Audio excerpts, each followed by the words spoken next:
وَلَقَدْ يَسَّرْنَا الْقُرْآنَ لِلذِّكْرِ فَهَلْ مِن مُّدَّكِرٍ۔ اور ہم نے قرآن کو سمجھنے کے لیے آسان کر دیا، تو کوئی ہے جو سوچے سمجھے۔ صوت القرآن، قرآن کی آواز۔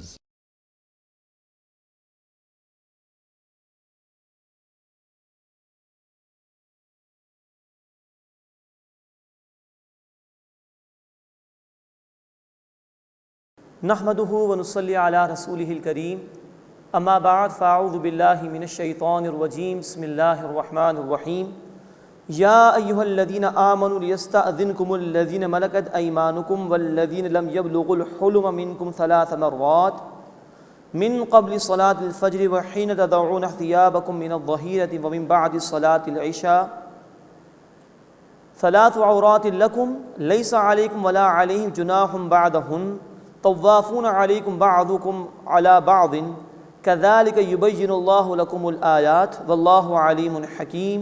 صدق اللہ العظیم۔ سورۃ النور آیت نمبر 58 سے ہم اپنا مطالعہ شروع کر رہے ہیں۔ اب یہ اس سورہ مبارکہ کا 8واں رکوع شروع ہو رہا ہے۔ اس میں گھر کے اندر پردے کے حوالے سے کچھ تعلیمات دی گئی ہیں، بوڑھی عورتوں کے پردے کے حوالے سے تذکیر کی گئی ہے، اور معاشرتی ہدایات کھانے پینے کے حوالے سے عطا کی گئی ہیں۔ یا ایھا الذین آمنوا، اے وہ لوگو جو ایمان لائے ہو، لیستأذنکم الذین ملکت ایمانکم، چاہیے کہ تمہارے غلام تم سے اجازت لیں، والذین لم یبلغوا الحلم منکم، اور وہ جو تم میں سے نہیں پہنچے اپنے شعور کی حد کو، 3 مرات 3 اوقات میں، من قبل صلاۃ الفجر، نماز فجر سے پہلے، وحین تضعون ثیابکم من الظہیرۃ، اور جو تم اپنے کپڑے اتار رکھتے ہو دوپہر کو، یعنی کچھ لائٹ لباس استعمال کرتے ہو ظہر کے بعد آرام کے لیے، وَمِن بَعْدِ صَلَاةِ الْعِشَاءِ، اور نماز عشاء کے بعد، 3 عورات لکم، یہ 3 پردے کے یعنی پرائیویسی کے اوقات ہیں، لَيْسَ عَلَيْكُمْ وَلَا عَلَيْهِمْ جُنَاحٌ بَعْدَهُنَّ، نہیں ہے تم پر اور ان پر ان کے بعد کوئی گناہ، طوافون علیکم بعضکم علی بعض، تم میں سے بعض کے پاس آتے ہی رہتے ہیں، کذالک یبین اللہ لکم الآیات، اسی طرح اللہ تمہارے لیے آیات واضح فرماتا ہے، واللہ علیم حکیم، اور اللہ خوب علم رکھنے والا حکمت والا ہے۔ اب اس آیت میں یہ بتایا جا رہا ہے کہ جن لوگوں کے لیے کچھ پردے میں نرمی ہے، جیسے کہ ہم نے پڑھا تھا سورۃ النور آیت نمبر 31 کی روشنی میں، کہ جو غلام وغیرہ ہیں یا چھوٹے بچے ہیں، ان کے حوالے سے وہ احکامات پردے کی نہیں ہیں جو کہ بڑوں اور غیر محرم مردوں کے حوالے سے ہیں۔ یہاں نوٹ فرمائیے، غلام کے الفاظ قرآن نے استعمال کیے ہیں۔ آج کل ہمارے یہاں جو ہیں وہ ملازمین ہوتے ہیں، وہ غلام نہیں ہیں، اس لیے ان کا ملازمین کا معاملہ بھی وہی ہوگا جو غیر محرم مردوں کا معاملہ ہوتا ہے پردے کے اعتبار سے۔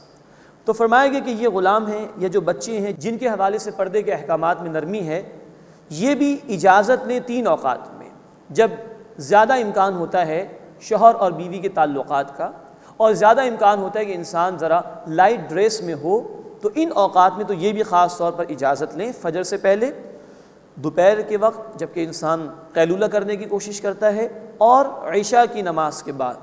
یہ 3 اوقات فرمایا کہ یہ خاص ہے پردے کے حوالے سے، تو ان کے لیے جن کے لیے بہرحال آسانی ہے انہیں بھی چاہیے کہ ان اوقات میں اجازت لے کر آئیں، تاکہ کوئی ایسا مرحلہ نہ آئے کہ جس کے اندر کوئی سطر کے کھل جانے کا معاملہ کسی کے سامنے آ جائے۔ طوافون علیکم بعضکم علی بعض، تم میں سے بعض کے پاس آتے ہی رہتے ہیں، یہ بھی اللہ کی آسانی ہے کہ ان کے لیے اجازت دی گئی کیونکہ گھر میں بار بار آنا جانا رہتا ہی ہے۔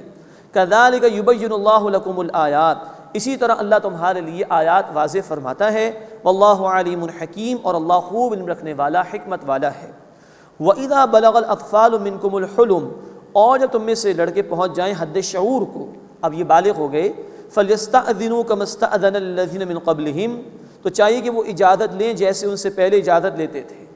یعنی 3 اوقات میں جس طرح اجازت کے لیے کہا گیا تھا، بقیہ اوقات میں نرمی تھی، اب وہ نرمی ختم ہو گئی۔ اب یہ بچے جب بڑے ہو گئے تو پردے کے احکامات ان پر بھی لاگو ہوں گے، اب انہیں بھی چاہیے گھروں میں اجازت لے کر آئیں، وہ لڑکے کی جو غیر محرم ہے کسی عورت کے لیے۔ کذالک یبین اللہ لکم آیاتہ، اسی طرح اللہ تعالیٰ تمہارے لیے اپنی آیات واضح فرماتا ہے، واللہ علیم حکیم، اور اللہ خوب علم رکھنے والا، حکمت والا ہے۔ اس کے بعد بوڑھی عورتوں کے حوالے سے کچھ پردے میں نرمی کا ذکر ہے۔ والقواعد من النساء اللاتی لا یرجون نکاحا، اور خانہ نشین بوڑھی عورتیں جو نکاح کی آرزو نہیں رکھتیں، فلیس علیہن جناح، تو ان پر کوئی حرج گناہ نہیں، ان یضعن ثیابہن، کہ وہ اپنے اضافی کپڑے اتار دیں، غیر متبرجات بزینہ، زینت کا اظہار نہ کریں، یعنی ایک ایسی خاتون کہ جس کی نکاح کی عمر نکل چکی ہے اور اب وہ کسی کے لیے بہرحال فتنے کا باعث بھی نہیں بن سکتی، تو اس خاتون کے لیے پردے کے لیے وہ احکامات نہیں ہیں جو ایک ایسی خاتون کے لیے پردے کے احکامات ہیں کہ جو جوان ہو یا نکاح کی عمر کے لائق ہو۔ نوٹ فرمائیے، سورہ النور یہ 6 ہجری میں نازل ہوئی، اس سے پہلے سورۃ الاحزاب سن 5 ہجری میں نازل ہو چکی۔ سورۃ الاحزاب میں آیت نمبر 59 میں جلباب کا حکم ہے، یعنی بڑی چادر جس سے ایک عورت اپنا پورا جسم لپیٹ لے، اور اس کو اوپر سے لٹکانے کا حکم بھی ہے، یعنی چہرے کو بھی چھپانا اس میں شامل ہے۔ یہ ہے حجاب کا معاملہ جب ایک عورت غیر محرم مرد کے سامنے ہو۔ اس کا ذکر سورۃ الاحزاب آیت 59 میں ہے۔ یہاں جو فرمایا کہ ایسی بوڑھی عورت، اس پر کوئی حرج نہیں کہ وہ اپنے اضافی کپڑے اتار دے، اس سے مراد یہی ہے کہ وہ جو بڑی چادر جس سے پورا جسم لپیٹ لیا جائے اور چہرے کو بھی چھپایا جائے، وہ پابندی ایسی بوڑھی عورت پر نہیں ہے۔ ہاں، کوئی چادر ہو، کوئی اوڑھنی ہو، وہ اختیار کر لے، لیکن زینت کا اظہار نہ کرے۔ یہ دیکھیے اتنی باریک بینی سے تعلیم ہے کہ کسی کے دل میں کوئی برا خیال پیدا ہو جائے اس کو دیکھ کر، تو اضافی کوئی بڑی چادر کا معاملہ نہیں، چھوٹی چادر سے بھی کام چل جائے گا، چہرہ چھپانے کا بھی اتنا سختی کا معاملہ نہیں، لیکن زینت سے منع کر دیا گیا۔ اسی آیت سے نوٹ فرمائیے، جب بوڑھی عورت کے لیے اجازت ہے کہ وہ کچھ لباس کم کر دے جو ایڈیشنل یعنی اضافی ہے، تو اس کا مطلب ہوا کہ جو عام خواتین ہیں ان کے لیے ایڈیشنل لباس ہے، ان کو چہرہ بھی چھپانا ہے، ان کو پورا وجود چھپانا ہے، تبھی تو یہاں اجازت دی گئی ہے۔ تو پردے کے احکامات میں چہرے کا چھپانا بھی غیر محرم مردوں کے سامنے خاتون کے لیے ضروری ہے، قرآن سے بھی یہ بات ثابت ہوتی ہے۔ غیر متبرجات بزینہ، زینت کا اظہار نہ کریں۔ صدر کے احکامات ہوں گے، چہرہ کھل سکتی ہیں، سینے پر بھی چادر ہو، سر پر بھی اوڑھنی ہو، لیکن زینت کا اظہار نہ ہو۔ لیکن ان کے لیے بھی قرآن کہہ رہا ہے وَأَن يَسْتَعْفِفْنَا، اور اگر وہ بچتی رہیں، خَيْرٌ لَهُنَّ، تو ان کے لیے بہتر ہے۔ یہ بوڑھی خواتین بھی پورا ہی پردہ کر لیں تو ان کے لیے بہتر ہے، اور الحمدللہ ہمارے معاشرے میں آج بھی وہ بوڑھی خواتین ہیں جن کی بیٹیاں اور نواسیاں اور پوتیاں تو شاید پردہ نہیں کرتی، لیکن وہ ایسا پردہ کرتی ہے کہ کوئی شخص ان کے جسم کا کوئی ایک حصہ بھی نہیں دیکھ سکتا۔ یہ ماڈل ہے پوری خواتین کے لیے۔ اور پھر ہماری خواتین کو یہ سوچنا چاہیے، کیا انہیں عائشہ صدیقہ اور فاطمہ الزہرا رضی اللہ تعالی عنہما کا لباس پسند ہے جس کی تعلیم قرآن اور سنت نے دی ہے، یا ان کو وہ لباس پسند ہے کہ جو لباس نہیں رہا؟ ہماری تہذیب اور مغربی تہذیب کا جھگڑا یہی ہے کہ ہماری اسلامی تہذیب لباس پہنانے کی بات کرتی ہے، اور وہ مغربی تہذیب شیطان کے ایجنڈے کے مطابق لباس کو اتارنے اور کم کرنے کی بات کرتی ہے۔ ان بوڑھی عورتوں کے لیے بھی کہا گیا کہ وَأَن يَسْتَعْفِفْنَا، یہ بھی بچتی رہیں، پورا ہی پردہ کریں، خَيْرٌ لَهُنَّ، تو ان کے لیے بہتر ہے۔ وَاللَّهُ سَمِيعٌ عَلِيمٌ، اور اللہ خوب سننے والا، خوب جاننے والا ہے۔ اب اس کے بعد کھانے پینے کے حوالے سے کچھ ہدایات دی جا رہی ہیں۔ پس منظر میں مفسرین نے بعض باتیں بیان کی ہیں۔ نمبر 1، صحابہ کرام رضی اللہ تعالی عنہم اجمعین قتال کے مراحل میں جاتے تھے تو اپنے گھروں کو معذوروں کے اور بیماروں کے حوالے کر جایا کرتے تھے جن کا نکلنا ضروری نہیں تھا، لیکن وہ معذور اور بیمار لوگ ان صحابہ کرام کے گھروں میں کھانے پینے سے بچنے کی کوشش کرتے تھے، وہ اپنے لیے زیادہ خودداری والا رویہ اختیار کرتے تھے، تو ان کو بھی کہا گیا اس میں کوئی حرج کی بات نہیں۔ ایسے ہی بعض صحابہ رضی اللہ تعالی عنہم اجمعین کا معاملہ یہ تھا کہ وہ معذوروں یا بیماروں کے ساتھ کھانا کھانے سے بچنے کی کوشش کرتے تھے، اس لیے کہ یہ معذور اور بیمار ہیں، ہم تیز رفتاری سے کھانا ختم کر لیں تو ان کی بھوک نہیں مٹے گی، ان کو بھی ہماری وجہ سے اٹھنا پڑ جائے گا، تو کچھ لوگوں نے اس میں احتیاط کرنا شروع کی۔ اس حوالے سے اب تعلیم دی جا رہی ہے، لیس علی الاعمى حرج ولا علی الاعرج حرج ولا علی المریض حرج، کوئی گناہ نہیں ہے نابینا پر اور نہ لنگڑے پر اور نہ ہی بیمار پر، ولا علی انفسکم، اور نہ خود تمہارے اوپر کوئی حرج یا گناہ ہے، ان تأکلوا من بیوتکم، کہ تم اپنے گھروں سے کھاؤ، او بیوت آبائکم، یا اپنے والدوں کے گھروں سے کھاؤ، او بیوت امہاتکم، یا اپنی والداؤں کے گھروں سے کھاؤ، او بیوت اخوانکم، یا اپنے بھائیوں کے گھروں سے کھاؤ، او بیوت اخواتکم، یا اپنی بہنوں کے گھروں سے کھاؤ، او بیوت اعمامکم، یا اپنے چچاؤں کے گھروں سے کھاؤ، او بیوت عماتکم، یا اپنی پھپھیوں کے گھروں سے کھاؤ، او بیوت اخوالکم، یا اپنے ماموؤں کے گھروں سے کھاؤ، او بیوت خالاتکم، یا اپنی خالاؤں کے گھروں سے کھاؤ، کوئی حرج نہیں، او ما ملکتم مفاتحہ، یا جس گھر کی کنجیاں تمہارے قبضے میں ہیں، ابھی وہ تمہارے اختیار میں ہے، او صدیقکم، یا اپنے دوستوں کے ہاں، ان کے ہاں بھی کھانے میں تمہیں کوئی حرج نہیں۔ تو یہ قرآن نے وضاحت فرما دی کہ وہ معذور لوگ بھی ان صحابہ کے گھروں سے استفادہ کر سکتے ہیں، اور ان صحابہ کو بھی ان معذوروں کے ساتھ کھانا کھا لینا چاہیے۔ مزید نوٹ کیجئے کہ اتنے رشتے قرآن نے گنوا دیے، مراد یہ کہ ان رشتوں کا خیال رکھو، دوستوں کا بھی خیال رکھو، رشتہ داروں کا بھی حق ادا کرو۔ ہمارا یہ دین اللہ کے حقوق کے ساتھ ساتھ بندوں کے حقوق ادا کرنے کی بھی تلقین کرتا ہے، اور یہ بات مسلمہ ہے کہ کھانا جب مل جل کر کھایا جائے اور انسان جب کسی دوسرے کے کھانے میں شریک ہو جائے تو برکت بھی حاصل ہوتی ہے اور محبتوں میں بھی اضافہ ہوتا ہے۔ لیس علیکم جناح ان تأکلوا جمیعا او اشتاتا، تم پر کوئی حرج نہیں کہ تم اکٹھے مل کر کھاؤ یا علیحدہ علیحدہ۔ یہ بھی خیال ذہن میں آیا کہ بعض لوگ اس بات کا خصوصی اہتمام کرتے تھے صحابہ کے دور میں کہ اکیلے کھانا نہیں کھاتے تھے اور کسی کو ساتھ بٹھا کر ہی کھانا کھلایا کرتے تھے۔ یہ اچھی بات ہے، مہمان نوازی ہے، لیکن قرآن نے کہا کہ ایسی کوئی تنگی نہیں رکھی گئی، مل جل کر بھی کھا سکتے ہو اور اگر ضرورت ہے تو اکیلے بھی کھا سکتے ہو۔ ہاں یہ بات درست ہے، احادیث مبارکہ کی روشنی میں مل جل کر کھانا کھانے میں برکت زیادہ ہے، لیکن اکیلے اکیلے کھانا کھانے کی اجازت ہے۔ مزید نوٹ فرمائیے، مل جل کر کھانا کھانے میں پردے کے احکامات یاد رہیں۔ سورہ نور آیت 31 میں ہم پڑھ چکے، سورۃ الاحزاب میں مزید احکامات آئیں گے۔ مخلوط محافل کی ہمارے دین میں اجازت نہیں، سپریشن ہے، عورتوں کے لیے علیحدہ دائرہ کار، مردوں کے لیے علیحدہ دائرہ کار ہے۔ ہاں محرم مرد ہیں تو خواتین ان کے ساتھ بیٹھ کے کھا سکتی ہیں، ادروائز عورتوں کی نشست الگ ہو جائے، مردوں کی نشست الگ ہو جائے۔ نماز میں بھی یہی ہوتا ہے نا، خواتین اکیلے گھروں میں نماز ادا کرتی ہیں، یا کہیں کسی مقام پر اجتماعی طور پر خواتین کی نماز کا اہتمام ہو تو وہ علیحدہ نماز ادا کرتی ہیں، مرد علیحدہ نماز ادا کرتے ہیں۔ تو اکٹھے کھانا کھانے میں یاد رہے کہ پردے کے احکامات کا لحاظ رکھنا ضروری ہے۔ لیس علیکم جناح ان تأکلوا جمیعا واشتاتا، تم پر کوئی حرج نہیں ہے کہ تم اکٹھے مل کر کھاؤ یا علیحدہ علیحدہ۔ اب اس کے بعد سلام کی برکت کو اس مقام پر بیان کیا گیا۔ فَإِذَا دَخَلْتُمْ بُيُوتًا، بس جب تم گھروں میں داخل ہو، فَسَلِّمُوا عَلَىٰ أَنفُسِكُمْ، تو اپنوں کو سلام کیا کرو، تَحِيَّةً مِّنْ عِندِ اللَّهِ مُبَارَكَةً طَيِّبَةً، یہ دعائے خیر ہے اللہ کے ہاں سے، بابرکت اور پاکیزہ، بہترین تحفہ ہے اللہ کی طرف سے۔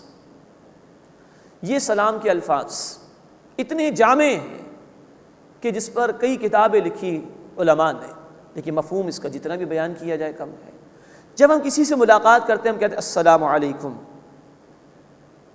میری جانب سے تم سلامتی میں ہو، تمہاری جان، تمہارے مال، تمہاری آبرو کو میری طرف سے کوئی خطرہ نہیں، اور میں تمہارے لیے اللہ سے سلامتی کی دعا کر رہا ہوں۔ کتنے خوبصورت الفاظ، سلامتی کا اعلان بھی اور سلامتی کی دعا بھی۔ آج ہماری لاپرواہی، ناقدری کہ ہم نے یہ سلام کے الفاظ کو چھوڑ دیا اور ہم نے مغرب سے کچھ چیزیں درآمد کر لیں، گڈ مارننگ، گڈ ایوننگ۔ انسان غور کرے، صبح کے وقت کسی کے والد کا، کسی کے رشتہ دار کا انتقال ہو جائے، کیا ہم اس کو گڈ مارننگ کہہ سکتے ہیں؟ لیکن ہم السلام علیکم کہہ سکتے ہیں، ورحمۃ اللہ وبرکاتہ اس میں اضافہ کر سکتے ہیں۔ تو فرمایا کہ یہ اللہ کی طرف سے تحفہ ہے، لیکن ہم نے ناقدری کر کے اس کو ترک کر دیا۔ اللہ کے رسول صلی اللہ علیہ وسلم نے حدیث میں فرمایا، تم جنت میں داخل نہیں ہو سکتے جب تک کہ مومن نہ ہو جاؤ، مومن نہیں ہو سکتے جب تک کہ ایک دوسرے سے محبت نہ کرنے لگو۔ اور کیا میں تمہیں محبت کرنے کا طریقہ بتاؤں؟ پھر آپ نے فرمایا کہ سلام کو عام کرو۔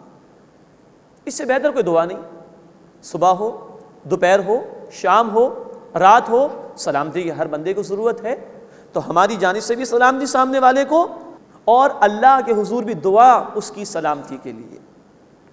فَإِذَا دَخَلْتُمْ بُيُوتًا فَسَلِّمُوا عَلَىٰ أَنفُسِكُمْ، پھر جب تم گھروں میں داخل ہو تو اپنے لوگوں کو سلام کرو، تحیۃ من عند اللہ مبارکۃ طیبہ، یہ دعائے خیر ہے، گفٹ ہے اللہ کی طرف سے، برکت والا، پاکیزہ۔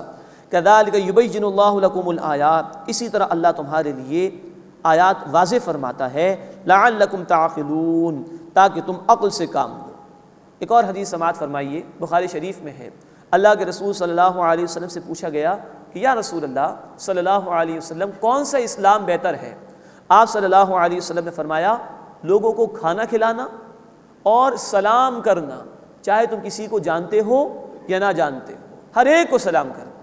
اس کے بعد اس سورہ مبارکہ کا 9واں اور آخری رکوع آ رہا ہے، اس میں اجتماعی زندگی کے حوالے سے ہدایات دی گئی ہیں۔ صحابہ کرام رضی اللہ تعالی عنہم اجمعین ایک جماعت کی صورت میں منظم تھے، تو اس جماعتی زندگی کے حوالے سے ہدایات دی گئی ہیں، اور کچھ ذکر منافقین کا بھی آیا ہے۔ انما المؤمنون الذین آمنوا باللہ ورسولہ، بے شک مومن تو وہ ہیں جو ایمان لائے اللہ پر اور اللہ کے رسول صلی اللہ علیہ وسلم پر۔ وَإِذَا كَانُوا مَعَهُ عَلَىٰ أَمْرٍ جَامِعٍ، اور جب وہ نبی صلی اللہ علیہ وسلم کے ساتھ ہوتے ہیں کسی اجتماعی کام میں، لم يذهبوا حتى يستأذنوا، تو جب تک وہ نبی صلی اللہ علیہ وسلم سے اجازت نہ لے لیں جاتے نہیں ہیں۔ ان الذین یستأذنونک اولئک الذین یؤمنون باللہ ورسولہ، بے شک جو لوگ آپ صلی اللہ علیہ وسلم سے اجازت مانگتے ہیں یہی لوگ ہیں جو اللہ تعالیٰ اور اس کے رسول صلی اللہ علیہ وسلم پر ایمان لاتے ہیں۔ اب یہاں نوٹ فرمائیے کہ یہ مقامات قرآن حکیم کے اس وقت تک سمجھ بھی نہیں آتے جب تک کہ انسان خود ایک دینی اجتماعیت میں شریک نہ ہو جائے جس کا مقصد اللہ کے دین کو غالب کرنا ہو۔ اللہ کے رسول صلی اللہ علیہ وسلم ایک امیر جماعت بھی تھے، یہ جماعت دین کی جد و جہد کے لیے محنت کر رہی تھی، صحابہ اس جماعت میں شامل تھے، مختلف تقاضے آتے ہیں، امیر کال کرتے ہیں اپنے ساتھیوں کو۔ اب اگر کسی کو جانا ہے تو وہ اجازت لے کر جائے، اسی کے کوئی اپنی مرضی سے آئے کوئی اپنی مرضی سے چلا جائے تو جماعت نہیں چل سکتی، پھر ڈسپلن وہ ڈسٹرب ہو جائے گا، آرگنائزیشن کمزور پڑ جائے گی، اور جو کام ایک مجموعی طور پر اجتماعی سطح پر ہونا چاہیے تھا وہ نہیں ہوگا۔ تو یہاں کہا گیا نبی صلی اللہ علیہ وسلم اجازت وہی لوگ مانگتے ہیں جو اللہ اور رسول علیہ الصلوۃ والسلام پر ایمان لاتے ہیں۔ ایک اور بات نوٹ فرمائیے کہ سورہ التوبہ آیت نمبر 44 میں الفاظ آ چکے ہیں کہ بعض منافقین کو نبی صلی اللہ علیہ وسلم نے غزوہ تبوک کے موقع پر اجازت دے دی تھی، تو اللہ تعالیٰ نے فرمایا تھا کہ اے نبی صلی اللہ علیہ وسلم عفی اللہ عنک لما اذنت لهم، اللہ آپ کو معاف فرمائے آپ نے ان کو اجازت کیوں دی۔ نوٹ فرمائیے کہ سورہ توبہ آیت 44 اور یہ سورہ النور آیت نمبر 62 ان میں تضاد نہیں۔ سورہ توبہ آیت 44 غزوہ تبوک کے حالات پر گفتگو کرتی ہے، اس موقع پر ہر ایک کا نکلنا ضروری تھا، نفیر عام تھی، اس سے اس وقت اجازت کا سوال ہی پیدا نہیں ہوتا تھا۔ سورہ نور سن 6 ہجری میں نازل ہوئی ہے، ابھی نفیر عام کا معاملہ نہیں ہے، تو کوئی اجازت لینا چاہے تو اس کو اجازت دینے کے لیے اللہ نے اجازت دی تھی اپنے حبیب صلی اللہ علیہ وسلم کو۔ یہاں کہا گیا کہ اجازت وہی مانگتے ہیں جو اللہ تعالیٰ اور رسول صلی اللہ علیہ وسلم پر ایمان رکھتے ہیں۔ فَإِذَا اسْتَأْذَنُوكَ لِبَعْضِ شَأْنِهِمْ، بس جب وہ آپ صلی اللہ علیہ وسلم سے اپنے کسی کام کے لیے اجازت مانگے، فَأَذَن لِمَنْ شِئْتَ مِنْهُمْ، تو آپ اجازت دے دیں جس کو ان میں سے آپ چاہیں، وَاسْتَغْفِرْ لَهُمُ اللَّهُ، اور ان کے لیے اللہ سے بخشش مانگیے۔ اسی کے بہرحال اجتماعی کام کے مقابلے میں انہوں نے ذاتی کام کو ترجیح دی ہے، یہ مناسب نہیں، اس کے بغیر جماعت چل ہی نہیں سکتی، اور یہ مقامات سمجھ میں آ ہی نہیں سکتے جب تک کہ انسان کے سامنے ایک دینی اجتماعیت کا تصور نہ ہو جس کا ڈسپلن مضبوط ہو، جو دین کا کام کرنا چاہتی ہے۔ تو اے نبی آپ ان کے لیے بخشش مانگیے کہ انہوں نے کسی درجے میں ایک خطا کی ہے کہ ذاتی کام کو اجتماعی کام پر ترجیح دیتے۔ ان اللہ غفور الرحیم، بے شک اللہ تعالیٰ بہت بخشنے والا مسلسل رحم فرمانے والا ہے۔ لا تجعلوا دعاء الرسول بینکم کدعاء بعضکم بعضا، تم اپنے درمیان رسول علیہ الصلوۃ والسلام کا پکارنا ایسا نہ کر لو جیسے آپس میں ایک دوسرے کو پکارتے ہو۔ اس بات کو دو اعتبارات سے سمجھنے کی کوشش کرتے ہیں۔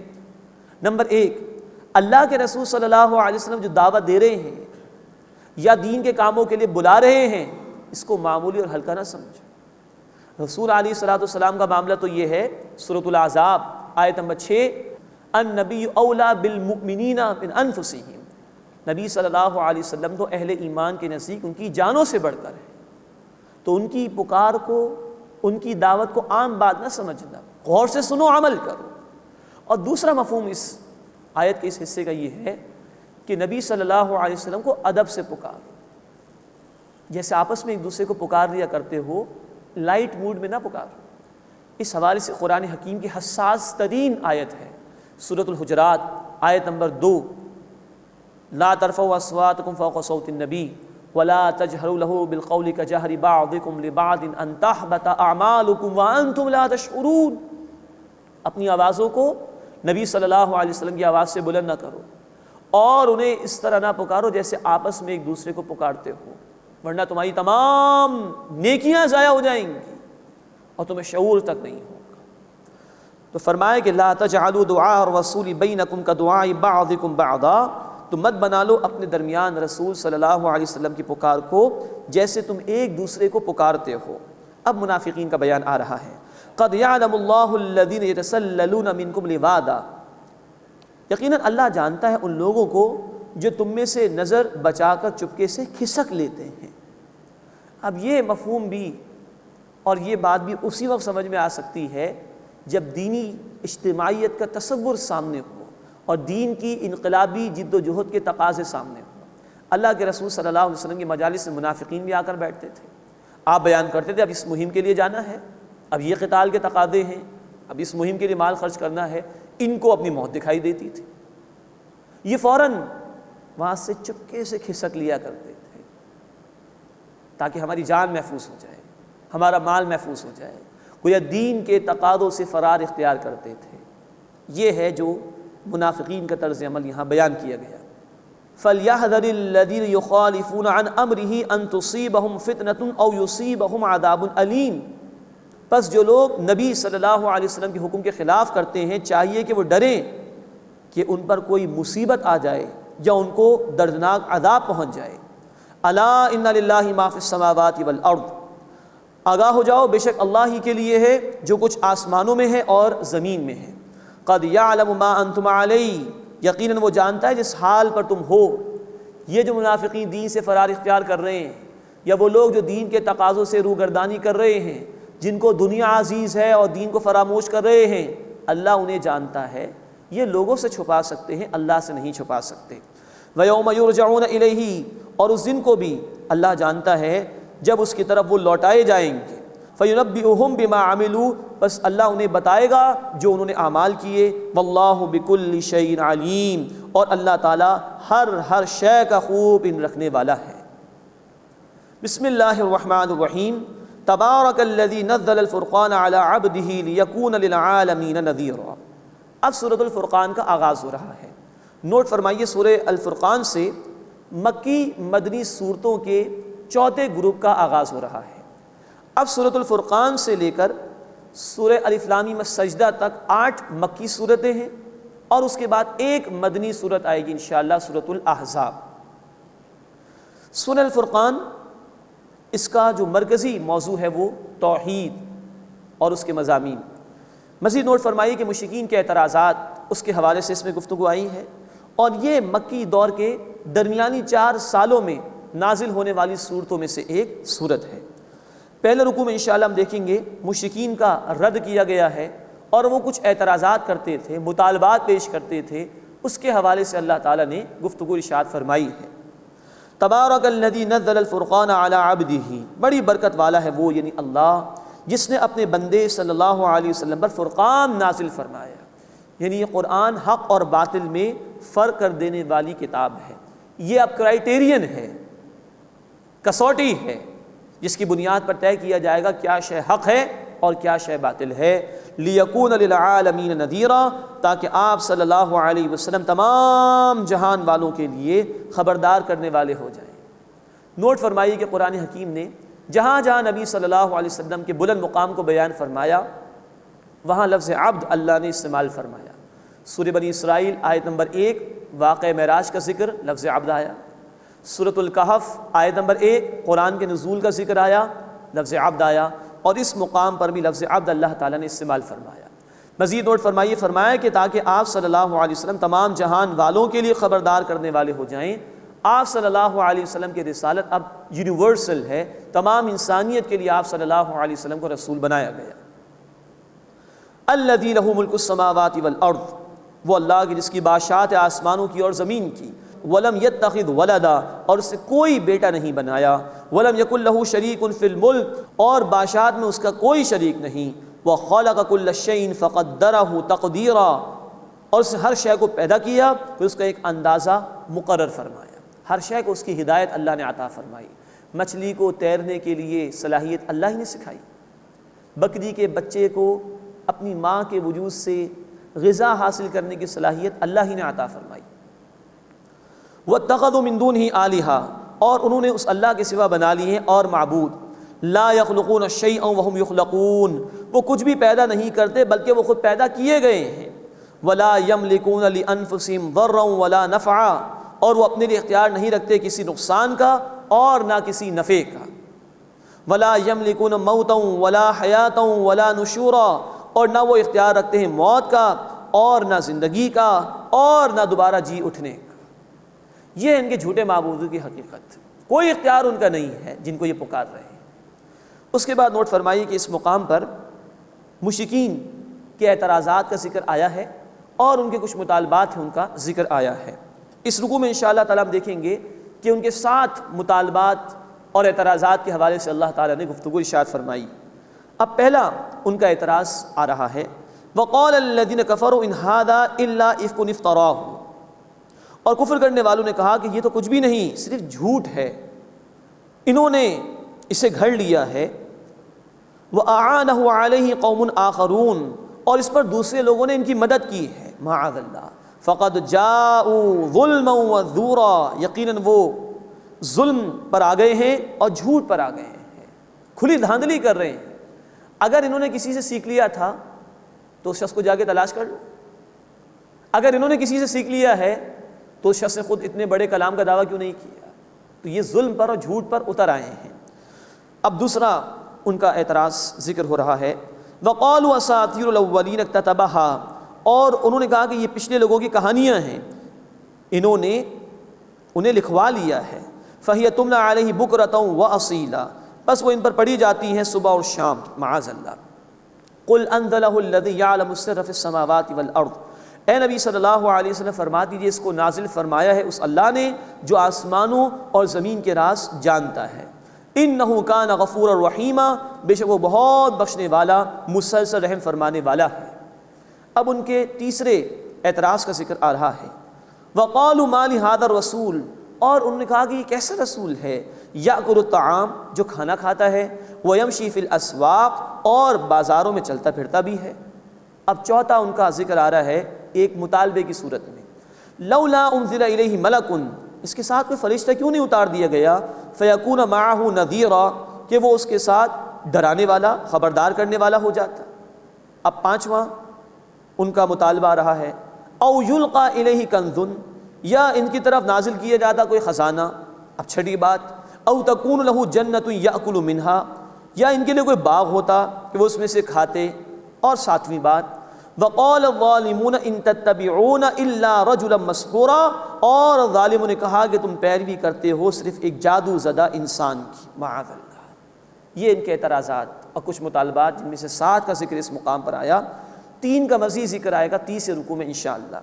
انظر کیف ضربوا لک الامثال، اے نبی صلی اللہ علیہ وسلم دیکھیے انہوں نے آپ پر کیسی باتیں بیان کی ہیں، فولوا، بس وہ بہک گئے، فلا یستطیعون سبیلا، لہذا وہ کوئی راستہ نہیں پا سکتے۔ اس کے بعد یہ سورہ مبارکہ کا دوسرا رکوع آ رہا ہے جس میں عذاب کی وعید اور ڈراوا سنایا گیا ہے، اور یہ بات بیان کی گئی ہے کہ اللہ نے رسولوں کو بھیجا تھا وہ انسان ہی تھے۔ تبارک الذی ان شاء جعل لک خیرا من ذلک جنات، بڑی برکت والا ہے وہ اللہ، اگر وہ چاہے تو آپ صلی اللہ علیہ وسلم کے لیے اس سے بہتر بنا دے باغات، تجری من تحت الانہار، جن کے نیچے نہریں جاری ہوں، ویجعل لک قصورا، اور آپ صلی اللہ علیہ وسلم کے لیے بنا دے محل، یعنی اللہ اس بات پر قادر ہے کہ یہ سب کچھ دکھا دے، لیکن ان لوگوں کی ہٹ درمی کا معاملہ یہ ہے کہ یہ طے کر چکے ہیں کہ ان کو مان کر ہی نہیں دینا، اس لیے اللہ تعالیٰ اب یہ فرمائشی معجزات نہیں عطا کریں گے۔ پھر ہم پڑھ آئے ہیں قوم سمود کے بیان میں کہ جن کو فرمائشی معجزہ اونٹنی کی صورت میں دیا گیا، لیکن اس قوم نے انکار کیا تو وہ اللہ کے عذاب میں مبتلا کر دی گئی۔ بل کذبوا بالساعۃ، بلکہ انہوں نے قیامت کو جھٹلایا۔ وَأَعْتَدْنَا لِمَنْ كَذَّبَ بِالسَّاعَةِ سَعِيرًا، اور جس نے قیامت کو جھٹلایا ہم نے اس کے لیے دوزخ تیار کی ہے۔ اِذَا رَأَتْهُم مِّن مَّكَانٍ بَعِيدٍ، جب وہ انہیں دیکھے گی دور کی جگہ سے، سَمِعُوا لَهَا تَغَيُّظًا وَزَفِيرًا، وہ اس جہنم کو جوش مارتا ہوا اور چنگھاڑتا ہوا سنیں گے۔ اللہم اجرنا من النار، اے اللہ ہمیں آگ کے عذاب سے محفوظ فرما۔ وَإِذَا أُلْقُوا مِنْهَا مَكَانًا ضَيِّقًا مُقَرَّنِينَ، اور جب وہ اس دوزخ کی کسی تنگ جگہ میں ڈالے جائیں گے جکڑے ہوئے، یعنی زنجیروں میں، دعوا هُنَالِكَ ثُبُورًا، تو وہ وہاں موت کو پکاریں گے۔ جواب ہوگا لا تدعوا اليوم ثبورا واحدا، آج ایک موت کو نہ پکارو، وادعوا ثبورا کثیرا، بلکہ تم بہت سی موتوں کو پکارو، کوئی داد رسی نہیں ہوگی۔ اللہ اس برے انجام سے ہماری حفاظت فرمائے۔ قل اذالک خیر، اے نبی صلی اللہ علیہ وسلم پوچھئے کیا یہ بہتر ہے، ام جنت الخلد التي وعد المتقون، یا وہ ہمیشہ کی جنت کہ جس کا وعدہ تقوی اختیار کرنے والوں سے کیا گیا ہے۔ کانت لہم جزاء ومصیرا، وہ ان کے لیے بدلہ ہے اور لوٹ کر جانے کی جگہ ہے۔ اللہم انا نسألک الجنہ، اے اللہ ہم تجھ سے جنت کا سوال کرتے ہیں۔ لہم فیہا ما یشاءون خالدین، اس میں ان کے لیے وہ کچھ ہوگا جو وہ چاہیں گے، ہمیشہ اس میں رہیں گے۔ آج انسان اللہ کی مان لے، اللہ کی چاہت پر عمل کر لے، کل اللہ تعالیٰ بندے کو اس کی چاہت کے مطابق ہر شے عطا فرمائیں گے۔ قرآن کا ذکر ہے سورہ حامیم السجدہ آیت نمبر 31 میں، وَلَكُمْ فِيهَا مَا تَشْتَهِي أَنفُسُكُمْ وَلَكُمْ فِيهَا مَا تَدَّعُونَ، اس جنت میں تمہارے لیے وہ کچھ ہوگا جو تمہارے جی چاہیں گے، جو تمہاری خواہشات تھیں، اور وہ کچھ ہوگا جو تم مانگو گے۔ لیکن یہاں اللہ کی ماننی ہے تو وہاں انشاءاللہ ہماری مرضی کے مطابق اللہ نعمت عطا فرمائے گا۔ اللہ آج ہمیں اپنے احکامات پر عمل کی توفیق عطا فرمائے تاکہ کل اللہ اپنی بے شمار نعمتوں سے ہمیں سرفراز فرمائے۔ کان علی ربک وعدا مسئولا، یہ ایک وعدہ ہے تمہارے رب کے ذمے جو مانگے جانے کے لائق ہے۔ مراد ہے کہ اللہ نے اپنے ذمے کیا ہے اس بات کو کہ اللہ اہل ایمان کو، نیک عمل کرنے والوں کو جنت عطا فرمائے گا، تو اللہ اس وعدے کے خلاف یقیناً نہیں کرے گا۔ اور سورہ آل عمران آیت نمبر 194 میں بھی اس وعدے کا ذکر آیا ہے اہل ایمان کی دعاؤں میں، ربنا وآتنا ما وعدتنا علی رسلک، اے اللہ ہمیں وہ عطا فرما جس کا تو نے اپنے رسولوں کے ذریعے سے ہم سے وعدہ فرمایا۔ تو توقع ہے کہ اہل ایمان اس وعدے کے مستحق بن جائیں گے اور اللہ اپنی رحمتیں ان کو عطا فرمائے گا۔ اللہ ہمیں بھی ایسے اہل ایمان میں شامل فرمائے۔ وَيَوْمَ يَحْشُرُهُمْ وَمَا يَعْبُدُونَ مِن دُونِ اللَّهِ، اور جس دن اللہ انہیں جمع فرمائے گا اور ان کو جن کی وہ عبادت کرتے تھے اللہ کے سوا، فَيَقُولُ أَأَنْتُمْ أَضْلَلْتُمْ عِبَادِي هَؤُلَاءِ، تو اللہ فرمائے گا کیا تم نے میرے ان بندوں کو گمراہ کیا تھا، ام ہم ضلوا السبیل، یا وہ خود راستے سے بہک گئے تھے۔ اب بتوں کے علاوہ اللہ کے نیک بندوں کو بھی پکارا گیا، وہ سب کھڑے ہو جائیں گے، اللہ ان سے بھی معاملہ کلیئر کرا دیں گے، کیا تم نے انہیں گمراہ کیا تھا؟ قالوا سبحانک، وہ کہیں گے اللہ تو پاک ہے، ما کان ینبغی لنا ان نتخذ من دونک من اولیاء، ہمارے لیے جائز نہیں تھا کہ ہم تیرے سوا اوروں کو دوست اور مددگار بناتے، وَلَٰكِن مَتَّعْتَهُمْ وَآبَاءَهُمْ حَتَّىٰ نَسُوا الذِّكْرَ، لیکن اے اللہ تو نے انہیں اور ان کے باپ دادا کو خوشحالی عطا فرمائی یہاں تک کہ وہ تیری یاد کو بھول گئے، وَكَانُوا قَوْمًا بُورًا، اور وہ تباہ ہونے والے ہو گئے تھے، فَقَدْ كَذَّبُوكُمْ، بس انہوں نے تمہاری بات جھٹلا دی، یعنی تمہارے جھوٹے معبود یہ بت وغیرہ بھی، اور ہمارے نیک بندوں کو تم نے پکارا تھا انہوں نے تمہاری اس عبادت سے انکار کر دیا ہے۔ فَقَدْ كَذَّبُوكُمْ بِمَا تَقُولُونَ، بس انہوں نے جھٹلا دیا اسے جو تم کہتے تھے، فَمَا تَسْتَطِيعُونَ صَرْفًا وَلَا نَصْرًا، بس اب نہ تم عذاب پھیر سکتے ہو اور نہ اپنی مدد کر سکتے ہو، وَمَن يَظْلِم مِّنكُمْ، اور جو تم میں سے ظلم کرے گا، نُذِقْهُ عَذَابًا كَبِيرًا، ہم اسے بڑا عذاب چکھائیں گے۔ وما ارسلنا قبلک من المرسلین، اور اے نبی صلی اللہ علیہ وسلم ہم نے آپ سے پہلے رسول نہیں بھیجے، الا انہم لیاکلون الطعام، مگر یقیناً وہ کھانا کھاتے تھے، انسان تھے، ویمشون فی الاسواق، اور بازاروں میں چلتے پھرتے تھے، وجعلنا بعضکم لبعض فتنہ، اور ہم نے تم میں سے بعض کو بعض کے لیے آزمائش بنا دیا ہے۔ یعنی حق اور باطل کا معرکہ جاری ہے، کچھ اہل ایمان حق کی طرف جا رہے ہیں، کچھ نافرمانے جو مخالفت پر اڑے ہوئے ہیں، تو یہ ایک دوسرے کے لیے آزمائش کا ذریعہ بن گئے ہیں۔ اب مسلمانوں سے کہا جا رہا ہے اتصبرون، اے مسلمانوں تم صبر کرو گے، مراد ہے کہ ان کی ہٹ دھرمیوں کو برداشت کرو۔ وَكَانَ رَبُّكَ بَصِيرًا، اور تمہارا رب خوب دیکھنے والا ہے۔ اللہ ان مخالفین کو ضرور اپنے عذاب میں مبتلا فرمائے گا۔ اب اس کے بعد اس سورہ مبارکہ کا تیسرا رکوع شروع ہو رہا ہے، جس میں مشرکین کے مطالبات کا بھی ذکر ہے، ان کی حسرت بھری تمناؤں کو بیان کیا گیا ہے، اور نبی کریم صلی اللہ علیہ وسلم کی ایک شکایت کو بیان کیا گیا ہے، اور مشرکین کا انجام بھی بیان کیا گیا ہے۔ اب ان کا 8واں ایک اعتراض اور مطالبہ، اس کا ذکر آ رہا ہے۔ وَقَالَ الَّذِينَ لَا يَرْجُونَ لِقَاءَنَا لَوْلَا أُنزِلَ عَلَيْنَا الْمَلَائِكَةُ أَوْ نَرَىٰ رَبَّنَا، اور جو لوگ ہم سے ملنے کی امید نہیں رکھتے، انہوں نے کہا کہ ہم پر فرشتے کیوں نہیں اتارے گئے، اور نویں بات أَوْ نَرَىٰ رَبَّنَا، یا ہم اپنے رب کو دیکھ لیتے۔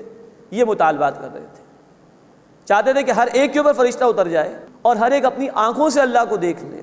لَقَدِ اسْتَكْبَرُوا فِي أَنفُسِهِمْ وَعَتَوْا عُتُوًّا كَبِيرًا، یقیناً انہوں نے اپنے دلوں میں اپنے آپ کو بڑا سمجھا اور بڑی سرکشی کی۔ یوم یرون الملائکہ، جس دن وہ دیکھیں گے فرشتوں کو، لا بشرا یومئذ للمجرمین، اس دن مجرمین کے لیے کوئی خوشخبری نہیں ہوگی، اس دن تو معاملہ چکا دیا جائے گا۔ وَيَقُولُونَ حِجْرًا مَحْجُورًا، اور وہ کہیں گے کہ کوئی آڑ ہو کہ جس کی پناہ میں آ جائیں، بچا لیا جائے ہمیں۔ اس کے بعد ریاکاروں کی، یعنی دکھاوے کے لیے عمل کرنے والوں کی مثال تیسری مرتبہ بیان ہو رہی ہے۔ ایک مثال ہم نے پڑھی تھی سورہ ابراہیم میں، جہاں بتایا گیا کہ جو لوگ دکھاوے کے اعمال کرتے ہیں یا بغیر ایمان کے نیکی کرتے ہیں، اللہ ان کے اعمال کو غبار بنا دیں گے۔ دوسری مثال ہم نے پڑھی سورہ نور کے رکوع نمبر 5 میں کہ وہ سراب کی مانند اعمال ہیں۔ یہاں تیسری مثال ایسے لوگوں کے لیے بیان کی جا رہی جو دکھاوے کا عمل کرتے ہیں یا بغیر ایمان کے نیکی کرتے ہیں۔ وَقَدِمْنَا إِلَىٰ مَا عَمِلُوا مِنْ عَمَلٍ فَجَعَلْنَاهُ هَبَاءً مَنْثُورًا، اور ہم بڑھیں گے ان کے کیے ہوئے کاموں کی طرف تو ہم انہیں اڑتا ہوا غبار کر دیں گے۔ کوئی عمل کام نہیں آئے گا جو دکھاوے کے لیے ہو یا بغیر ایمان کے ہو۔ اصحاب الجنت یومئذ خیر مستقرا واحسن مقیلا، اس دن جنت والے بہت عمدہ ٹھکانے میں اور بہترین آرام گاہ میں ہوں گے۔ اللہم انا نسألک الجنہ، اے اللہ ہم تجھ سے جنت کا سوال کرتے ہیں۔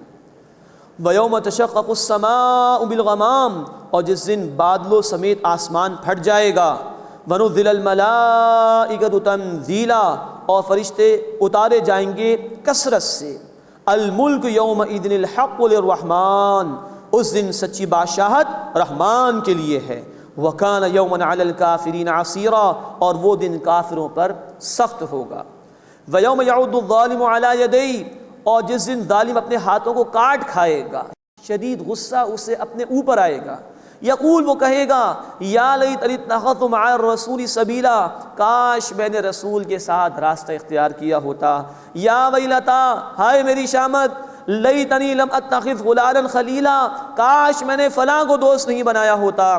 لقد اضلنی عن الذکر بعد اذ جاءنی، یقیناً اس نے مجھے نصیحت سے بہکا دیا اس کے بعد جب کہ وہ میرے پاس پہنچ گئی۔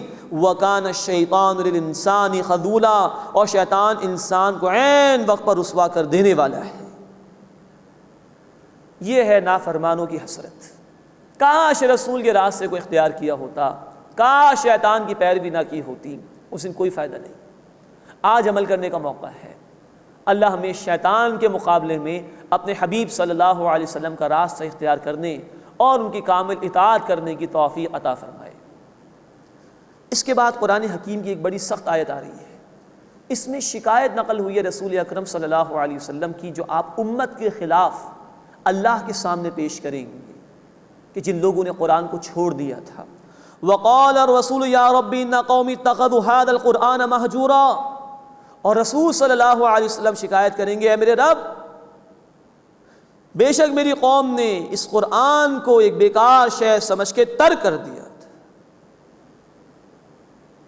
مفسرین نے لکھا ہے کہ یہ قیامت کے دن بھی ہوگی شکایت اللہ کے رسول صلی اللہ علیہ وسلم کی۔ غور فرمائیے، اہل ایمان تو تمنا کرتے ہیں کہ اللہ کے رسول صلی اللہ علیہ وسلم کی شفاعت انہیں مل جائے۔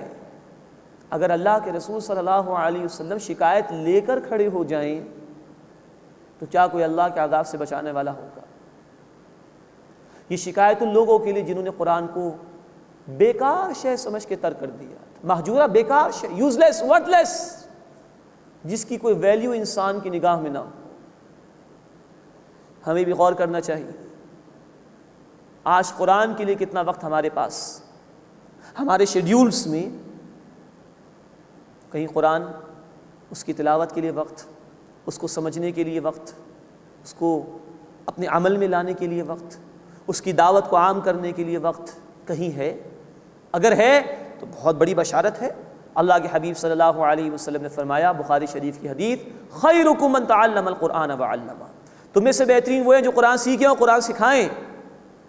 لیکن اگر ایسا نہیں ہے اور دنیا عزیز ہے، دنیا کی کوالیفیکیشنز، دنیا کی سہولتیں، دنیا کی جائیدادیں، دنیا کی ترقی، اس کے لیے تو وقت ہو، اللہ کی کتاب کے لیے وقت نہ ہو، تو ایسے لوگوں کے خلاف اللہ کے رسول صلی اللہ علیہ وسلم شکایت کریں گے قیامت کے دن۔ تو کیا کوئی اللہ کے عذاب سے بچانے والا ہوگا؟ اللہ اس برے انجام سے ہماری حفاظت فرمائے اور قرآن پر دل سے ایمان لانے، اس کی باقاعدہ تلاوت کرنے، اسے سمجھنے، اس پر عمل کرنے اور اسے عام کرنے کی توفیق عطا فرمائے۔ وَكَذَلِكَ جَعَلْنَا لِكُلِّ نَبِيٍّ عَدُوًّا مِّنَ الْمُجْرِمِينَ، اور اسی طرح ہم نے ہر نبی کے لیے دشمن بنائے مجرمین میں سے۔ یہ حق اور باطل کی کشمکش ہمیشہ سے جاری رہی ہے۔ وَكَفَىٰ بِرَبِّكَ هَادِيًا وَنَصِيرًا، اور اے نبی صلی اللہ علیہ وسلم آپ کا رب کافی ہے ہدایت دینے والا اور مدد فرمانے والا۔ اس کے بعد ان کے 10ویں اعتراض کا ذکر ہے جو مشرکین کیا کرتے تھے۔ وَقَالَ الَّذِينَ كَفَرُوا، اور کفر کرنے والوں نے کہا، لَوْلَا نُزِّلَ عَلَيْهِ الْقُرْآنُ جُمْلَةً وَاحِدَةً، کہ ان پر قرآن ایک ہی مرتبہ نازل کیوں نہیں کر دیا گیا؟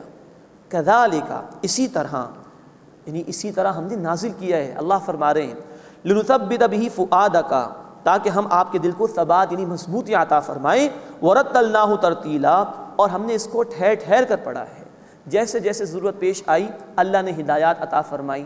کبھی بدر کا موقع تمہاری غنیمت کے مسائل بیان ہوئے، کبھی ہجرت کا وقت آئے تو ہجرت کے لیے تعلیمات دے دی گئیں، تھوڑا تھوڑا کر کے۔ نوٹ کیجئے، اللہ نے بھی تھوڑا تھوڑا کر کے نازل کیا، آرام آرام سے۔ ہمیں بھی قرآن کی تلاوت کرنی چاہیے آرام آرام سے۔ سورہ المزمل آیت نمبر 4، وَرَتِّلِ الْقُرْآنَ تَرْتِيلًا، قرآن کو تلاوت کرو ترتیل کے ساتھ، ٹھہر ٹھہر کر، آرام آرام سے، سمجھ سمجھ کے، اس کا اثر لیتے ہوئے۔ وَلَا يَأْتُونَكَ بِمَثَلٍ إِلَّا جِئْنَاكَ بِالْحَقِّ وَأَحْسَنَ تَفْسِيرًا، اور اے نبی صلی اللہ علیہ وسلم وہ آپ کے پاس کوئی اعتراض نہیں لاتے مگر ہم آپ کو ٹھیک ٹھیک جواب اور بہترین وضاحت عطا کرتے ہیں۔ الذین یحشرون علی وجوہہم الی جہنم، جو لوگ اپنے منہوں کے بل جہنم کی طرف جمع کیے جائیں گے۔ بخاری شریف کی حدیث، صحابہ نے پوچھا اللہ کے رسول منہ کے بل چلایا جائے گا؟ فرمایا ہاں، جو اللہ زمین پر پیروں کے ذریعے چلانے پر قادر ہے وہ قیامت کے دن اس بات پر قادر ہے کہ انسانوں کو منہ کے بل چلا دے۔ اللہ اس برے انجام سے ہماری حفاظت فرمائے۔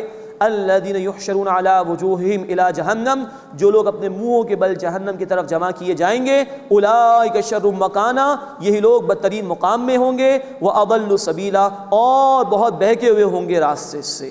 اللہ اس گمراہی سے ہماری حفاظت فرمائے۔ اللہ ہمیں جہنم کے عذاب سے محفوظ فرمائے اور اپنے اطاعت گزار بندوں میں شامل فرمائے۔ وآخر دعوانا ان الحمد للہ رب العالمین۔